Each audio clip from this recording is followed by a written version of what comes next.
Better be back, sleep in my own bed, eat some real food, see the family, get all that love. And Breaking, Fetty Wap just stepped out of prison and into the lion's den, and what he did next has the entire internet shocked. Y'all, this might be the wildest comeback story we've ever seen take such a dark turn. After serving his sentence, Fetty Wap finally touched ground as a free man this week. But instead of celebrating, flexing chains, or even dropping a teaser track, the rapper was spotted in a now-viral clip doing the unthinkable, begging. Begging his ops? Yes, begging to let him live. Let that sink in. We're talking about Fetty, Mr. Trap Queen, the same voice that ran the airwaves in 2015 like he owned a monopoly on summer anthems. The same dude who once had 6 songs on Billboard's Hot 100 at the same damn time. Now, he's making phone calls, sending DMs, and even allegedly showing up uninvited at spots where his name ain't been welcome in years just to ask for peace. But here's the twist, some folks are saying this ain't even about street beef anymore. Sources close to Fetty claim the rapper got wind of something deadly serious that was waiting for him on the outside, a decades-old grudge involving money, betrayal, and a man Fetty used to call brother. And the kicker: one of his own former crew members may be the one lining him up. We got leaked audio, fan reactions, and even a few alleged screenshots that might expose why Fetty's really scared for his life. The moment Fetty Wap touched pavement outside the gates, there should have been cameras, chains, fans, all the glitz and glam of a comeback. But instead, what hit him first was silence. A cold, eerie silence. No crew, no family. No welcome home, just a black Escalade with tinted windows. And one man inside, DJ Freeze, his longtime friend turned manager by default while Fetty did his time. But even that reunion, it was dry. Freeze barely spoke, just tossed Fetty a prepaid phone and said, "You gotta make that call." Fetty's hand shook a little. He looked at the screen. One number saved, Zoo God, and no context. That name alone had Fetty's stomach turning. Because that wasn't just some random street tag. That was Remo, a former close friend turned full-on op who had once saved Fetty's life in a parking lot brawl, but years later allegedly tried to line him up over missing show money. Fetty didn't call. Instead, he asked Freeze, "Is this a joke?" Freeze didn't blink. "They said you got 72 hours to check in or somebody else checking out." And just like that, the energy shifted. What should have been the start of a redemption arc became a manhunt of paranoia, but Fetty wasn't the hunter. He was the one being hunted. What fans don't know is that this beef didn't start on the outside. It started inside. Word got around that Remo's cousin, Tone, was locked up in the same federal system and had been plotting from the inside. Apparently, there was an altercation in the yard, nothing on the cameras, but whispers said Tone confronted Fetty's affiliate over an unpaid debt from 2019. $45,000 for a show that never happened, which Remo had allegedly fronted through a third party. According to insiders, Tone told someone, "That boy think this jail time gave him a reset." Nah, we kept the scoreboard running. Back on the outside, Fetty was already on edge. He barely left the hotel. No studio visits, no press interviews, just phone calls, lots of them, some to old friends. Some to rappers who distanced themselves. Some to people he had fallen out with years ago, all with the same message. "Yo, I know things went left, I'm just trying to come home in peace." He even allegedly hit up Monty, his old 1738 brother, who fans hadn't seen Fetty post in over 3 years. But that convo didn't go well. Leaked text screenshots show Monty replying, "You wasn't trying to hear peace when you cut me out the money. Now you back on the block crying unity." Fans were shocked. The internet started buzzing. Wait, did Fetty really ghost his day ones? No wonder everybody quiet during his release. Then came the video. A low-res clip surfaced from what appeared to be a private studio somewhere in Jersey. In it, Fetty can be seen pacing, visibly stressed, while on FaceTime with someone off-screen. What made the video go viral wasn't the visuals, it was the audio. Fetty, in a shaky voice, says, "Remo, I ain't even trying to disrespect you, bruh. I'm home now, I just wanna live. I ain't got no drama in me, I swear on my daughter." Remo, allegedly on the other line, responds with a smirk, "Funny how God humbles people. You ain't wanna hear us in 2018, now you wanna cry to the same dudes you called washed? Nah." The video cut out, but the damage was done. Fans were in disbelief. On Twitter, the tag number "Pray for Fetty" started trending, while others mocked the situation with memes captioned, "Fetty Wap back with one eye and no allies." But behind the laughs was a real fear, even from people inside his own camp. Because the whispers got louder, some said Ramo wasn't bluffing, that a green light had already been whispered through the trenches, that someone spotted a car trailing Fetty's SUV, that he was changing hotels every 2 nights, sleeping with a vest on, never walking anywhere without 2 lookouts. DJ Freeze, who had stayed loyal throughout the bid, allegedly tried to get Fetty to fly out to Dubai just to lay low and rebrand. But Fetty refused. "If I run now, it'll never stop. I need to fix this." So he did what no one expected. He pulled up uninvited to Ramo's older brother's birthday party, a backyard cookout in Newark, filled with faces that hadn't smiled in Fetty's direction in over half a decade. No security, no manager, just him and a folded-up envelope. According to a witness who recorded secretly from behind a fence, Fetty walked up to the grill and said, "I ain't here to flex, I'm here to make this right. If I ever disrespected y'all or moved wrong, I'm sorry." The backyard went silent. One of Ramo's cousins, holding a drink, allegedly walked up and said, "You lucky your daughter got the same birthday as my niece. Otherwise, I'd put you on ice just for showing up." Fetty didn't move. He held out the envelope, rumored to be $25,000 in cash as a peace offering, not a payoff, a gesture. "It ain't all I owe. But it's all I got right now. I'm not trying to be famous, I'm just trying to stay alive." Nobody touched him. Nobody hugged him either, but word spread. That same night, a close friend of Ramo's posted a blurry picture of Fetty walking away from the house with the caption, "Ain't gone, say too much, but some men learn when the reaper knock on their own door." The comments were split. Some said Fetty's a man for showing up face to face. Others said he just put a target on his back again because now people know he's desperate. And desperation don't earn you forgiveness in the streets. Back online, blogs were eating it up. Say Cheese posted, "Fetty Wap back outside but with a bounty." Candidly, Cassie dropped a video titled, "The tears, the begging, the bag of cash, Fetty's apology tour begins." Even Arcade Mix chimed in during a Twitch stream, saying, "This is why I always say, don't burn bridges on your way up, cause on the way down. Ain't no Ubers waiting for you." After Fetty walked away from that Newark backyard with his head low and no clear answer on whether his peace offering had been accepted, you'd think he would have laid low.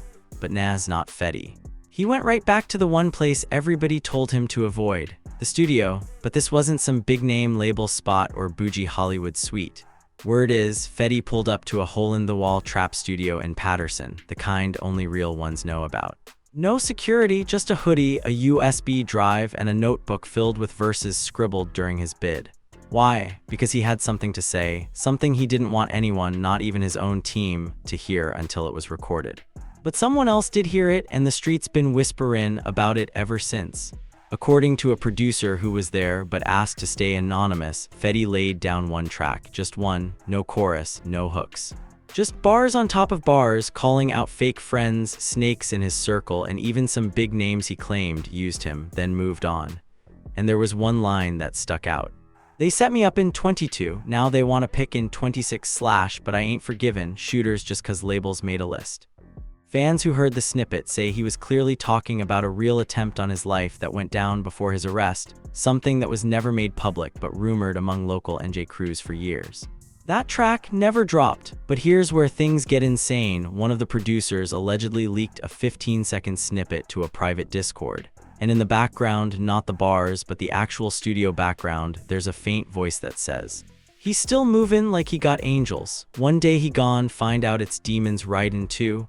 Let that sink in. That audio went viral fast in underground forums, and within hours, that studio got raided.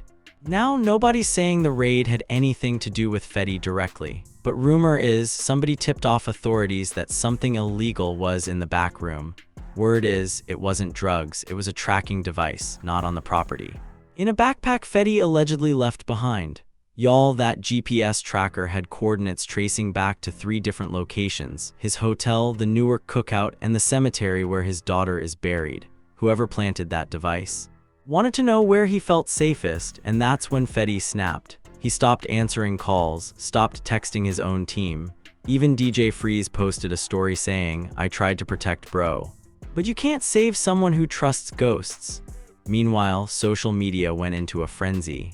Reddit threads started popping off, speculating that the tracker wasn't just about watching him, it was about setting up the perfect hit.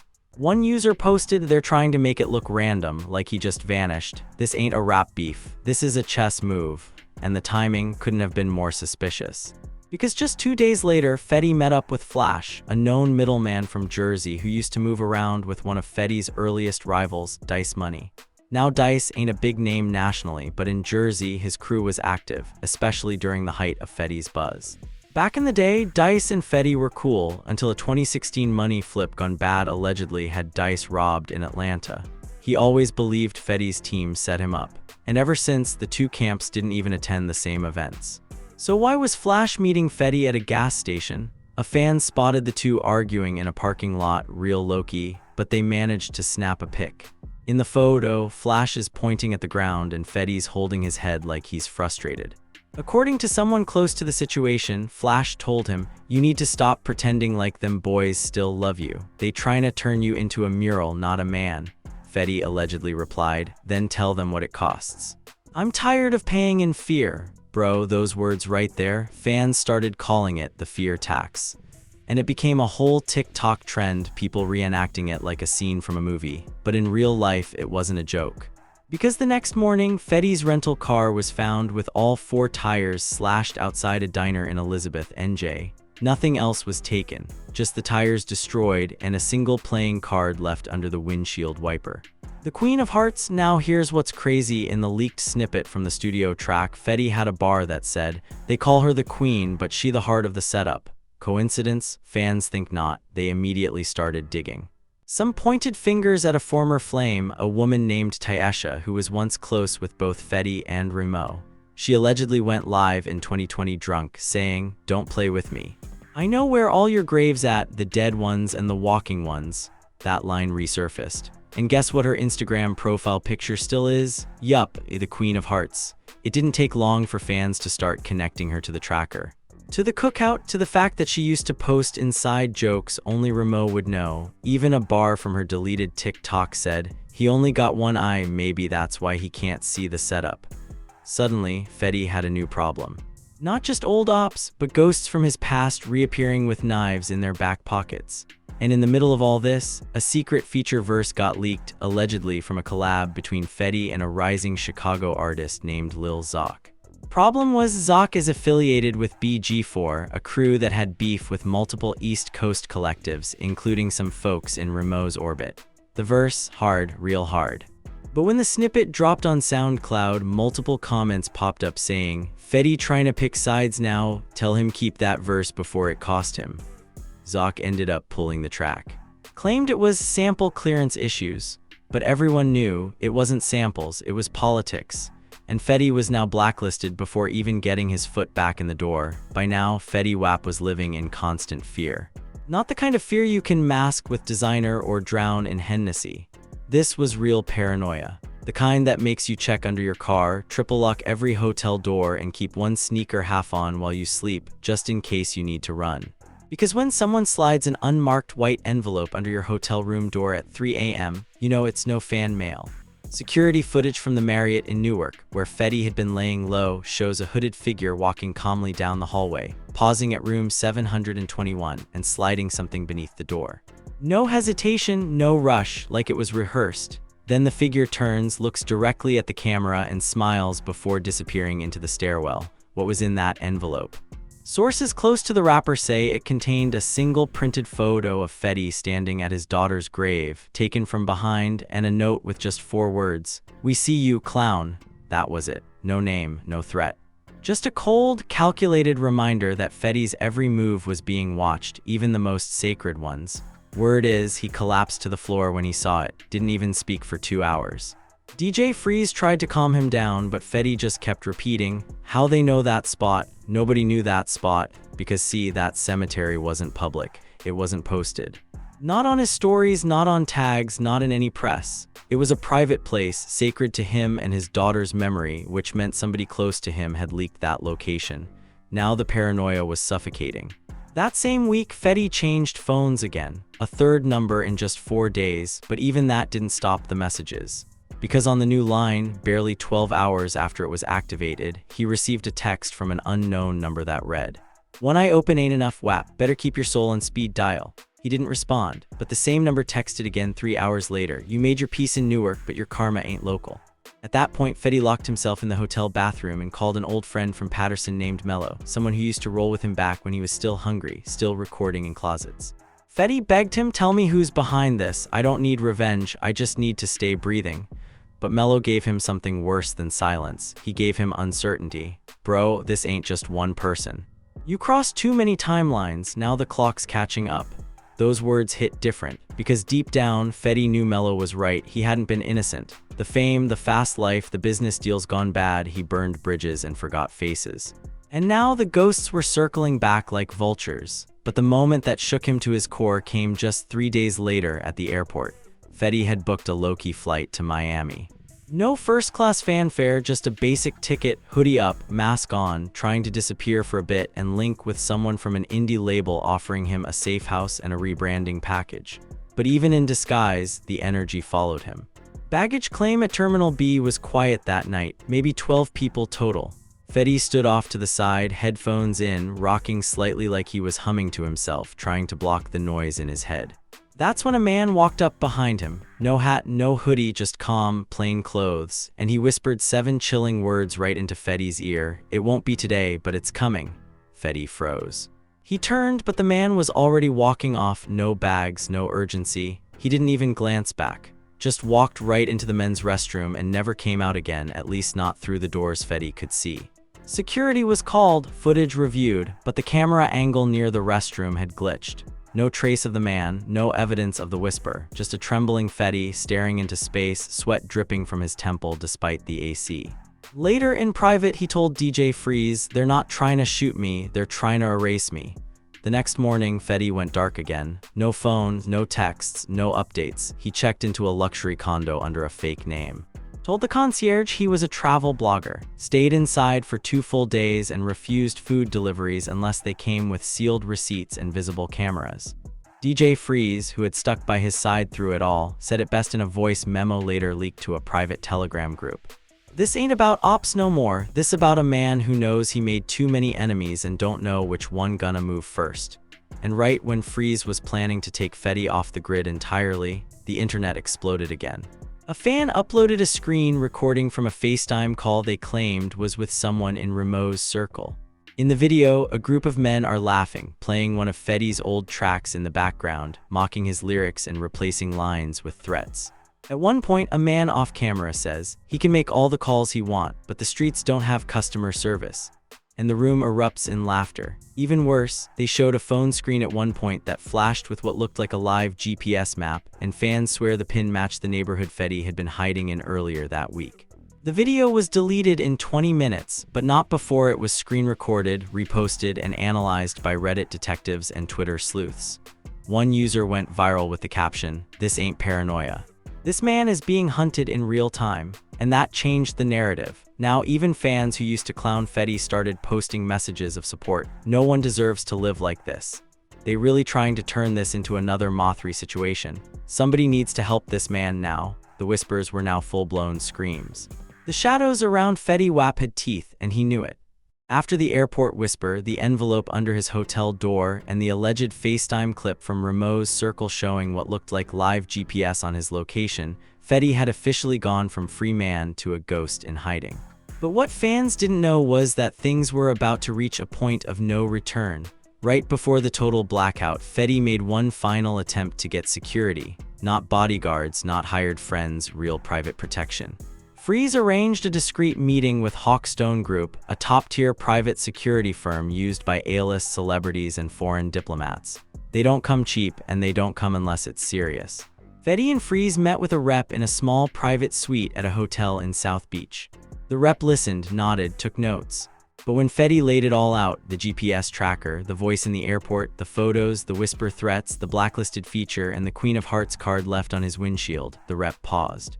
Then he stood up, straightened his tie, and said, "We don't do war zones, we do protection. You're in a war zone, Mr. Maxwell." That was it. No offer, no price quote, just a cold rejection.